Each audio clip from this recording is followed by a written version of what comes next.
Seshachalam encounter ఘటనపై విమర్శలు చెలరేగడంతో ఏపీ డీజీపీ రాముడు తీవ్రంగా స్పందించారు. జాతి సంపద దోచుకెళ్తుంటే చూస్తూ ఊరుకోవాలంటూ అసహనం వ్యక్తం చేశారు. సీసీటీవీల ఫుటేజ్ ని రిలీజ్ చేసి అది నిజమైన ఎన్కౌంటర్ అని నిరూపించడానికి తమ వంతు ప్రయత్నాలు చేస్తున్నారు.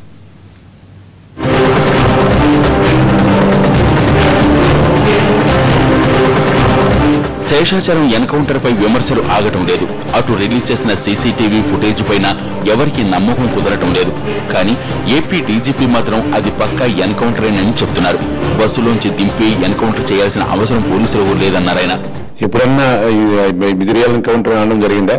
పోనీ చెప్పండి, మీరు ఎప్పుడైనా ఫలానా ఎన్కౌంటర్ రియల్ ఎన్కౌంటర్ అని వాళ్ళు అనడం జరిగిందా? అన్ని ఎంక్వైరీలు మెన్న అయిపోయిన తర్వాత అంతా అయిపోయినాక లాస్ట్ లో తేలితే అప్పుడు ఒప్పుకుంటున్నారు. కానీ మొదట్లో ఎవరన్నా ఇది మంచి బాగా చేశారు పోలీసులు, మంచి ఎన్కౌంటర్ అంటారా? వాళ్ళంతా స్మగ్లర్స్ ఇంత ప్రాణం తెగించి వచ్చి బస్సులో పోయే వాళ్ళని తీసుకొచ్చి సంపాదించిన అవసరం పోలీసులకు ఏముంది?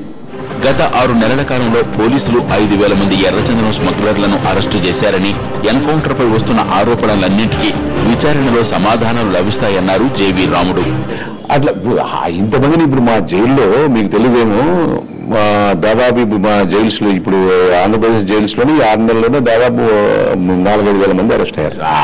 అట్లని మరి వీళ్ళనే బస్సులో పోయే వాళ్ళని తీసుకొచ్చి చంపారని మీరు ఎట్లా చెప్తారు? చంపాలనుకుంటే మరి వీళ్ళంతా 4,000-5,000 మందిని పెట్టి ఎందుకు జైల్లో పెడతాం? శేషాచలం ఎన్కౌంటర్ పై ఏపీ పోలీసులు రిలీజ్ చేసిన సీసీటీవీ ఫుటేజీ తమ దగ్గరున్న ఆధారం అంటున్నారు డీజీపీ. ఆ ప్రచారం తప్పు. అది ఏదో కొంతమంది వెస్టెడ్ ఇంట్రెస్ట్ చేసే ప్రచారము, బట్ తప్పు. ఎందుకంటే వీళ్ళు పవర్ఫుల్ ఎలిమెంట్స్ ఉన్నాయి. స్మగ్లర్స్ లో కూడా చాలా పవర్ఫుల్ ఎలిమెంట్స్ ఉన్నాయి కదా. కొంత అప్పుడప్పుడు ఇట్లా తప్పుడు ప్రచారం జరుగుతుంటుంది. రెడ్ శాండర్స్ వుడ్ కొట్టి దాన్ని తీసుకుపోవడానికి ప్రయత్నం చేస్తూ పోలీసులు అరెస్ట్ చేయడం, వాళ్ళు కూడా అరెస్ట్ అయింటే ముందుపోయి ఉంటే వాళ్ళు కూడా జైల్లో పెట్టిన వాళ్ళు అటాక్ చేసి చంపేకి వచ్చారు కాబట్టి వీళ్ళు ఆత్మరక్షణ కోసం కాల్పులు జరిపారు, దాంట్లో చనిపోయారు అంతే.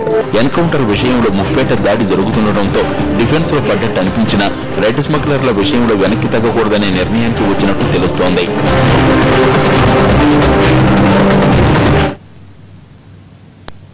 ఈ సమయంలో